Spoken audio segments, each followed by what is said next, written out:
Très bien, j'espère que tout le monde est bien installé. Nous allons reprendre nos présentations.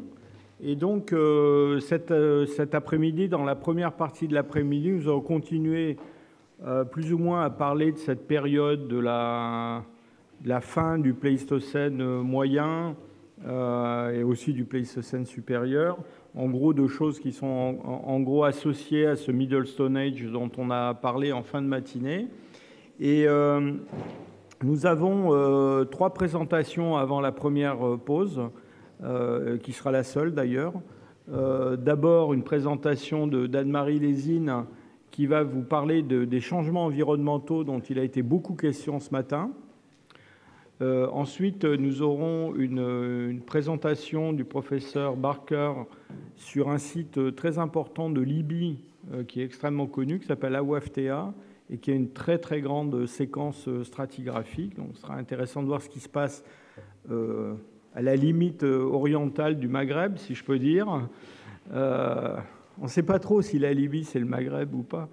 Et puis, pour terminer cette première partie, nous aurons la présentation d'un fossile, qui est un fossile qui a été découvert au Maroc, à Rabat, et qui, je crois, est le premier fossile qui ait jamais été découvert au Maroc, en fait, fossile humain, et qui est le fossile de Kébibat. Donc, vous allez entendre parler de son âge et de son interprétation. Donc, je laisse la parole à Anne-Marie Lésine. Merci beaucoup. Merci Jean-Jacques de m'avoir invité à ce colloque. Je vais vous présenter un certain nombre d'aspects. Loin de moi l'idée de vous présenter l'histoire géologique du Sahara et l'histoire climatique du Sahara depuis son origine. Je vais juste pointer sur un certain nombre de questions qui vous illustreront. Qu'est-ce que c'est que le Sahara vert? En fait, aujourd'hui, le Sahara, il est défini par des limites qui sont écologiques. Je veux dire, la limite de l'alpha au nord à l'Isoyette 100 mm et la limite du Sancheus biflorus au sud de 150 mm, qui délimite un ensemble... Non. Qui délimite un ensemble de 9 millions de kilomètres carrés, extrêmement aride, et dont certains secteurs, aujourd'hui, sont caractérisés, comme au Soudan oriental, par exemple, par des précipitations d'environ 5 mm par an et une évaporation de 5 mètres. Donc, vous voyez que c'est des conditions qui sont particulièrement difficiles, et c'est dans ce contexte pas tellement étonnant. Là, autre chose.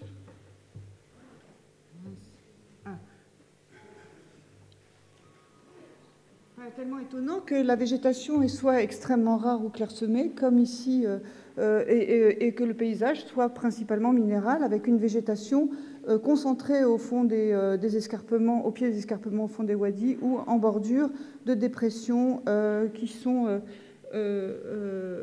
alimentées par la nappe phréatique.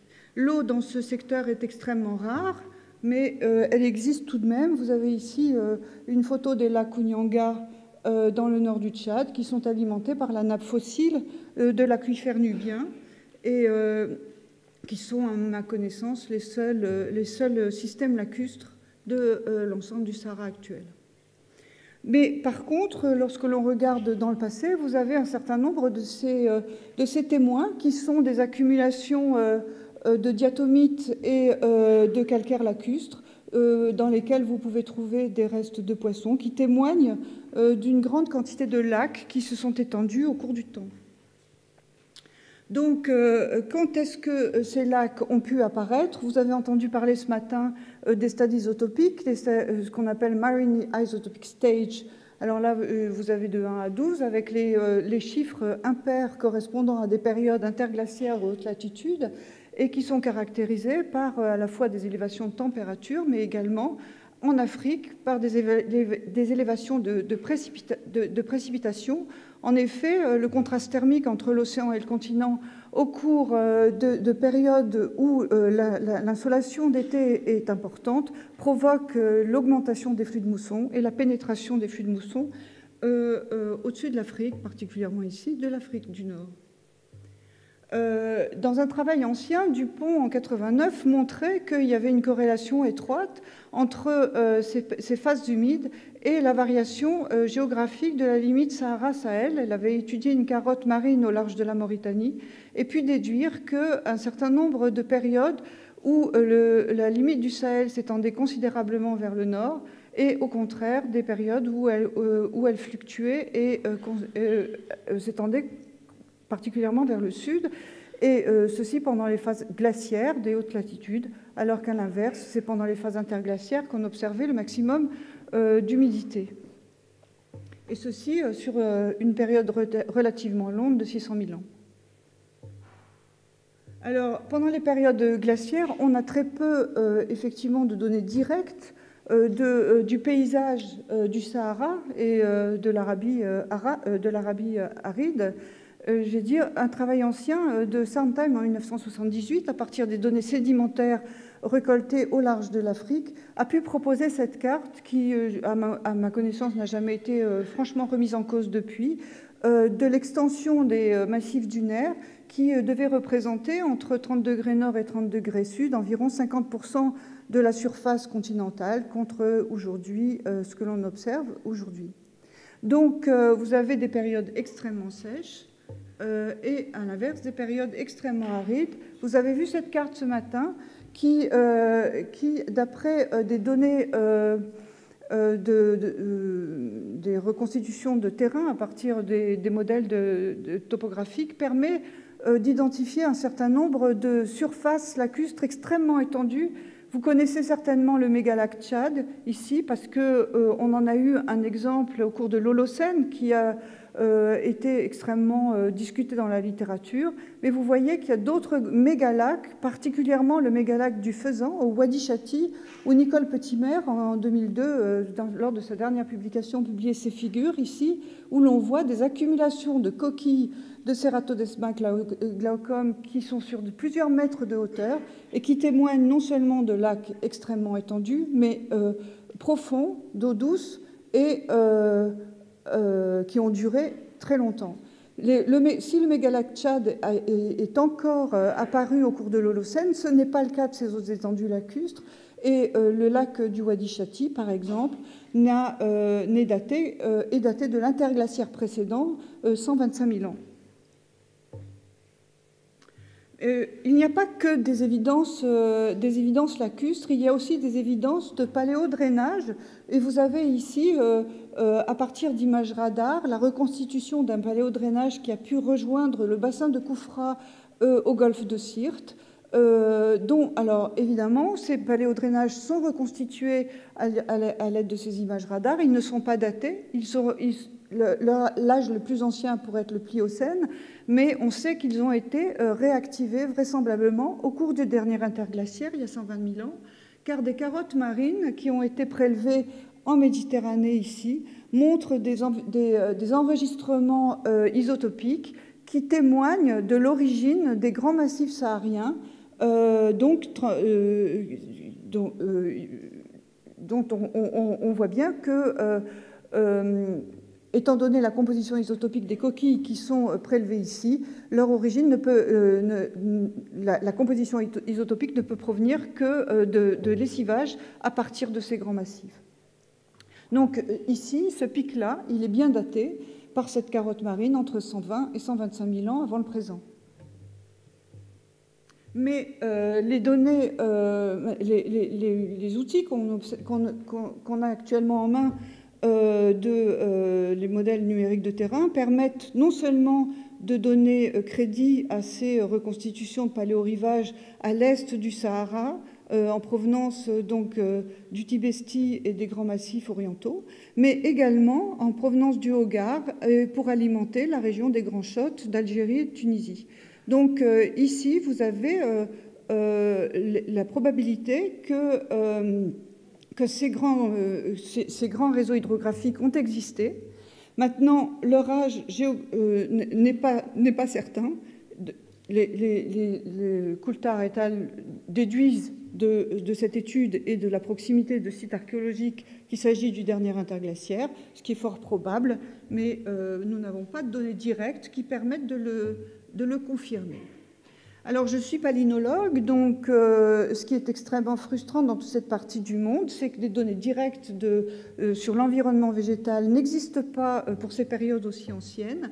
Nous avons par contre des données palynologiques issues de carottes océaniques qui sont prises au large de l'Afrique. Ici, c'est une synthèse de tous les travaux que Lydie Dupont a fait et qu'elle a publié en 2011. Et vous voyez ces carottes qui vont de zéro, c'est-à-dire de l'actuel, jusqu'à 400 000 ans, et qui montrent un certain nombre de fluctuations de l'environnement. Alors ici, on est près de l'équateur, et ici, au large du Maroc. Et vous voyez que malgré le fait que plus on va vers le nord, plus les plantes stépiques méditerranéennes sont bien représentées, vous avez toujours quelque chose de vert qui se promène ici, qui va et qui vient, et qui montre bien que toutes ces périodes, autour de 400 000 ans, ont été émaillées de phases plus humides, ici en vert clair, et plus sèche, ici en jaune. Et vous voyez que lorsque l'on s'approche du Sahel, eh bien, vous avez l'image d'arbres qui se sont développés pendant ces périodes, bien que dans ces secteurs qui ont toujours été plus ou moins sahélo-sahariens, les arbres ne soient pas extrêmement développés. Néanmoins, on voit bien aussi que, par contraste, il n'y a aucune de ces périodes qui ait vu la disparition complète de ces espaces humides. Alors, les modélisateurs du climat se sont intéressés. Alors maintenant que depuis une quarantaine d'années, les modélisateurs travaillent énormément et utilisent les données paléo pour valider les modèles climatiques qui vont être utilisés dans le futur, les modélisateurs vont s'intéresser à reconstruire le climat du passé. Et vous avez ici, par exemple, l'Holocène. L'Holocène. Alors, PI, c'est pré-industriel, donc les modélisateurs utilisent toujours la référence au pré-industriel. Donc, on n'a pas une vision de ce qui se passe, mais une vision de ce qui se passe en plus ou en moins par rapport à l'actuel. Donc, vous avez en bleu, ici, les pluies de la mousson, toute la zone de pluie qui est liée au renforcement de la mousson atlantique, ici en Afrique, et de la mousson indienne. Là, par exemple, à l'Holocène, par exemple, à 125 000 ans, mais également à 504 000 ans et à 579 000 ans, où là, vous avez une période particulièrement humide comparée aux autres. Donc on arrive également, les modélisateurs sont également arrivés à reconstruire les précipitations, non seulement dans leur quantité, mais dans leur répartition saisonnière. Vous avez ici un exercice de modélisation qui permet de comparer l'évolution du climat par rapport à l'actuel il y a 6 000 ans, 9 005, 126 000 ans et 122 000 ans.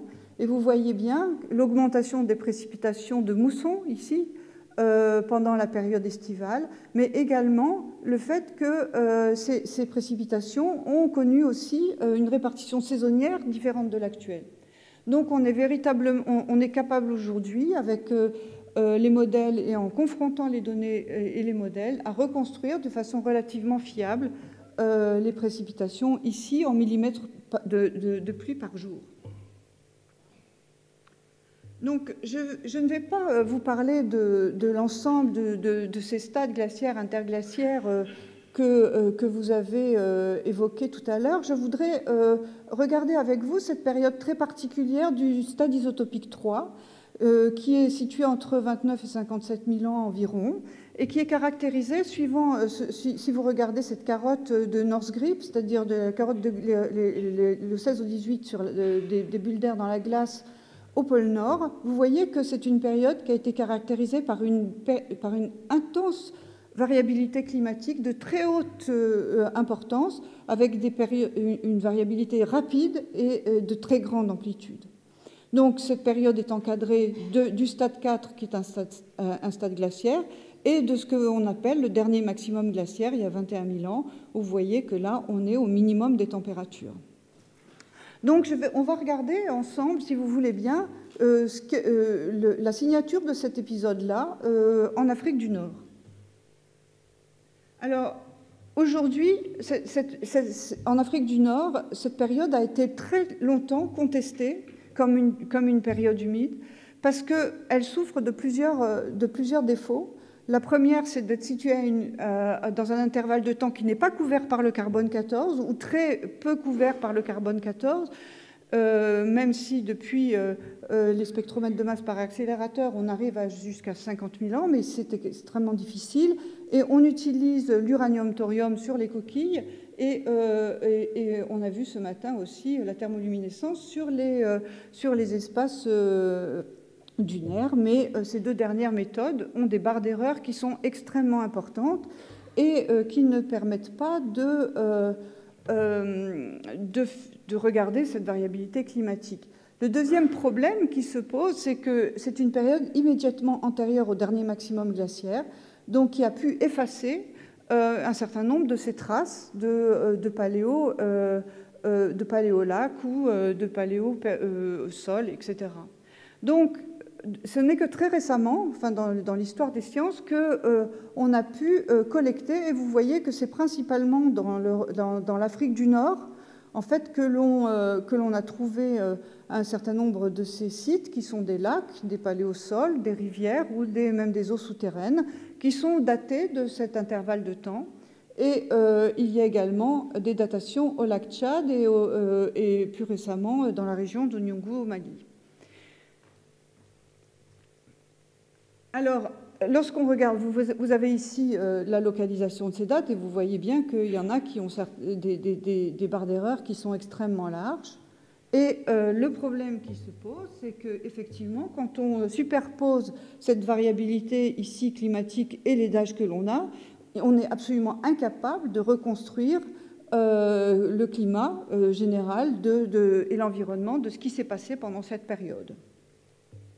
D'autant plus si vous rajoutez ici l'insolation pendant l'été, juin, juillet, août, septembre, c'est-à-dire la chaleur reçue ici à 10 degrés nord, et vous voyez que les pics d'insolation, comme je le disais tout à l'heure, correspondent à des pics de mousson. Vous êtes ici à l'Holocène, au stade 5, et vous avez ici une période assez complexe, et justement, ces lacs interviennent au moment d'un creux d'insolation. Donc, est-ce qu'on n'a pas encore compris également, maintenant, quelle est la physique du climat qui permet de reconstruire cette période qui semble relativement humide, et est-ce qu'il s'agit de précipitations qui sont d'origine tropicale ou d'origine méditerranéenne, ou est-ce que les relations tropiques extratropiques sont bien connues pour cette période-là? On est loin d'avoir réglé le problème. Donc, pour pouvoir donner une certaine crédibilité à ces enregistrements, eh bien, on regarde ce qui se passe dans les carottes marines. Et ici, vous avez la carotte de Bambili au Cameroun, où on a obtenu la première donnée palynologique continue sur 90 000 ans. Et vous voyez que ces carottes donnent donc une image relativement cohérente de l'environnement végétal et du climat, avec ici, donc vous êtes au Cameroun, et vous voyez bien que les phases forestières correspondent bien aux interglaciaires. Vous avez ici l'Holocène et le stade 5, mais vous voyez ici, entre 40 et 50 000 ans, une phase forestière qui est moins développée, certes, mais qui est développée tout de même. Et lorsque l'on regarde à la fois les données palynologiques et les données isotopiques sur les cires végétales dans les carottes marines, eh bien, vous voyez bien qu'il s'est passé quelque chose à cette période-là, même si c'est relativement ténu, jusqu'au large du Sénégal. Mais vous voyez aussi, par les enregistrements sédimentaires, que vous avez des périodes où les flux de vent qui transportent la poussière à l'océan sont beaucoup moindres pendant ces périodes-là, comme à l'Holocène, comme au stade 5, donc qui témoignent bien. C'est tout un faisceau d'évidence qui permettent de montrer que vous avez là une période globalement plus humide, et même que la variabilité de l'humidité reflète bien la variabilité glaciaire-interglaciaire, telle que je vous l'ai montré dans la carotte de Grip. Donc ça, c'était pour vous montrer que vous avez ici une période qui est tout à fait intéressante en Afrique du Nord, qui est mal connue, et qui, avec les progrès de la recherche, des méthodes de datation, et certainement l'accessibilité du terrain, permettra sans doute de mieux l'argumenter, même si, évidemment, aujourd'hui, c'est un peu plus compliqué. Mais je vais maintenant vous parler d'une période mieux connue, qui est l'Holocène, pour vous montrer et pour discuter avec vous de qu'est-ce que j'entends par le Sahara vert. Donc ici, vous êtes à l'Holocène et tous ces points indiquent, les points bleus, verts et des deux teintes de bleu et les points verts indiquent des secteurs humides. Et vous voyez bien qu'à l'Holocène, vous n'avez pas que des mégalacs comme le lac Tchad, mais vous avez une quantité de lacs qui non seulement s'étendent en Afrique, mais également en Arabie. Donc vous avez une période qu'on a appelée la période humide africaine. Et lorsque l'on regarde les datations qui sont données sur cette période humide africaine, vous avez ici le temps et ici la latitude, et vous voyez bien un gros paquet bleu ici foncé et un paquet plus clair ici. Voilà. Donc, et quand on regarde, on somme ces datations par pas de 1000 ans, et vous voyez que vous avez un maximum d'humidité qui est ici, avec l'extension de lacs très profonds, et ensuite, tout ensuite, immédiatement après, le développement de surfaces beaucoup moins profondes, de marécages, qui diminuent vers le présent. Alors, vous voyez bien que le pic d'insolation ici, il est antérieur au maximum de cette extension lacustre. C'est qu'il ne faut pas oublier la figure que je vous présentais du travail de Sondheim en 1978, qui montre qu'au dernier maximum glaciaire, on a sur tout le Sahara et le Sahel des étendues sableuses et une extrême aridité. Il faut tout ce temps pour recharger les aquifères, et permettre à l'eau de dépasser le niveau de base et construire des lacs. Les données sont suffisamment nombreuses pour pouvoir être cartographiées, et ici nous avons utilisé des densités de probabilité, des fonctions de densité de probabilité, pour pouvoir essayer de comprendre l'évolution des systèmes hydrologiques au moment du Sahara vert. Donc je passerai sur l'ensemble de ces cartes qui montrent l'état hydrologique tous les 1000 ans, en vous montrant simplement ces deux périodes. La période 9005, qui est le maximum de l'humidité, et vous voyez bien que les systèmes les plus humides se concentrent dans des secteurs qui ne sont pas connectés les uns aux autres et qui correspondent au bassin du Nil, aux massifs centraux sahariens et au Niger-Mali. Et lorsqu'on suit cette affaire, pas à pas, on tombe sur une période où, certes, c'est moins humide.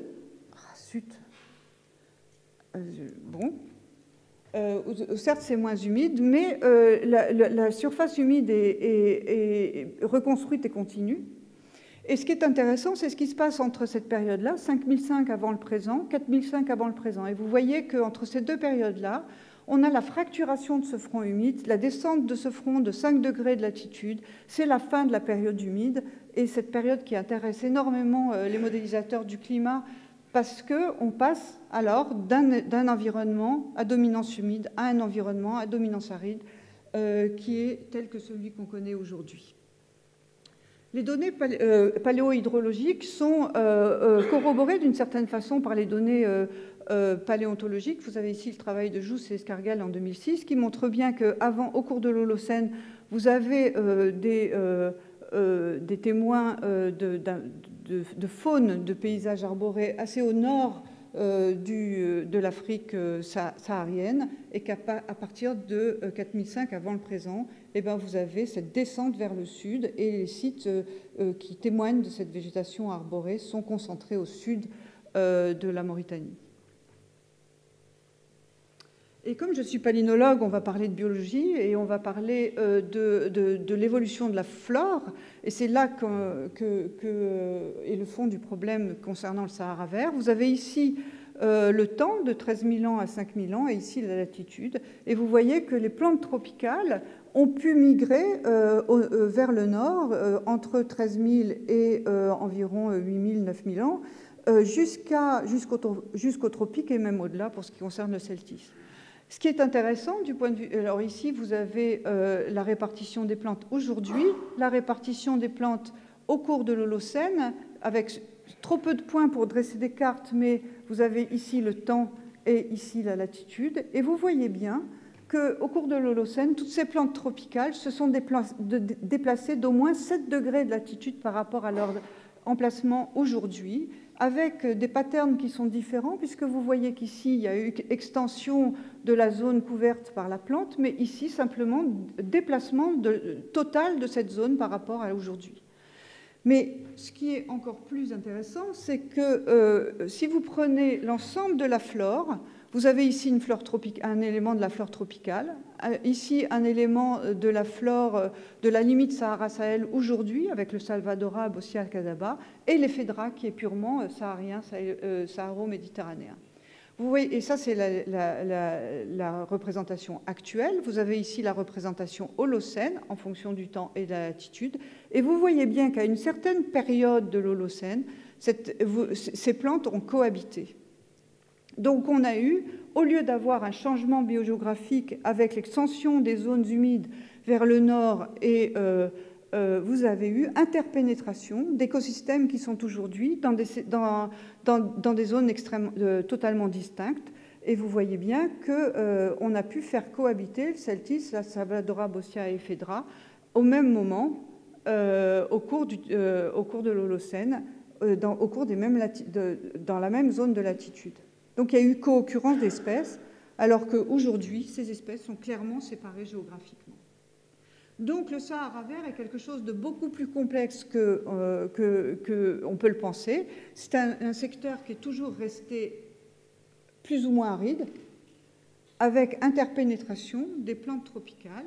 Et comment ces plantes tropicales ont-elles pu migrer vers le nord? Eh bien, une carte qui était longtemps disponible sur le web, mais qui a aujourd'hui disparu, d'Erhard Schulz, montre bien, il a défini un certain nombre de zones végétales, il a gardé le Sahara bien aride, mais ce qu'il montre en gris ici sont les cours d'eau. Et les cours d'eau ont joué le rôle de voie de migration pour les plantes depuis les zones les plus humides jusqu'au nord. Donc le rôle de ces cours d'eau dans la biologie du Sahara aujourd'hui et du Sahara à l'Holocène a été absolument primordial. Les cartes la carte qui a été dressée par Parcours et Altman en 2006 montre bien cette complexité du système de la paléogéographie du Sahara à l'Holocène. Vous avez le mégalac Tchad qui est ici, qui est bordé par des zones humides qui sont extrêmement importantes, mais vous avez toujours ces espaces absolument désertiques, le Roub-al-Khali par exemple, et la grande mer de sable au Soudan et en Égypte, qui ont toujours perduré et on n'a jamais trouvé trace de la disparition de ces espaces. Donc on a véritablement la conséquence du changement climatique à l'Holocène a été un accroissement de la diversité biologique et de la diversité géographique d'ailleurs, est absolument phénoménal, puisqu'on a pu faire cohabiter, grâce au fait qu'il y avait plus de précipitations, mais aussi également plus d'eau dans le sol, je veux dire des plantes tropicales et des plantes désertiques. Venons-en maintenant au troisième point et dernier point de mon exposé, c'est la fin de la période humide. Il y a dans cette période, alors ici vous avez le temps, vous avez toutes les données palynologiques à peu près depuis 3 degrés sud et 21 degrés nord dans l'ensemble de l'Afrique de l'Ouest. Et vous voyez bien qu'au cours de cette période relativement récente de notre histoire, quelque chose s'est passé avec la destruction de toutes les forêts équatoriales, la destruction des forêts tropicales au Sahel et l'apparition du désert au Sahara. On n'a pas, c'est cette période dont je vous parlais tout à l'heure, avec cette fracturation du front humide et sa descente vers le sud et la disparition des espaces humides dans ce secteur. On a une seule donnée palynologique qui documente cette période pour tout le Sahara. C'est le fameux lac Yoa qui a été publié par Kreplin et collègues et moi-même par après. Et nous avons ici 6000 ans d'histoire. Et on voit bien cette période en vert qui est une période où les flux de la mousson étaient relativement encore importants. On est à 19 degrés de latitude nord entre le Tibesti et l'Ennédi, presque à la frontière de la Libye. Et ensuite, vous voyez que la zone d'influence méditerranéenne ne se fait sentir dans ce secteur qu'à partir de 2700 ans. Et vous voyez que les pollens de régions méditerranéennes sont capables de venir jusqu'au lac Vunyanga à partir de ce moment-là. Et qu'on a une période extrêmement complexe qu'on a du mal encore à comprendre ici du point de vue de la physique du climat entre 4005 et 2007. Donc on a une période une transition qui est relativement douce, puisque ça fait 4500 ans qu'elle est en place. Le Sahara actuel ne se met en place qu'à 2007 dans ce secteur-là. Alors, les conséquences pour les populations humides de la fin de la période humide ont été très importantes pour les populations, puisqu'on a vu la migration des populations de Tichit-Walata, par exemple, vers le Saloum et les grands lacs, les grands fleuves, pardon, de l'Ouest africain, la migration vers le Nil et vers l'Éthiopie à partir du Tchad, et la célèbre migration bantoue à travers toute l'Afrique centrale à partir de cette période-là. Et le travail de Cooper et Croplin en 2006 montre bien, à la fin de la période humide, que les populations qui étaient largement déployées sur toute la période, dans tout ce secteur aujourd'hui extrêmement aride, se sont regroupées en bordure du Nil.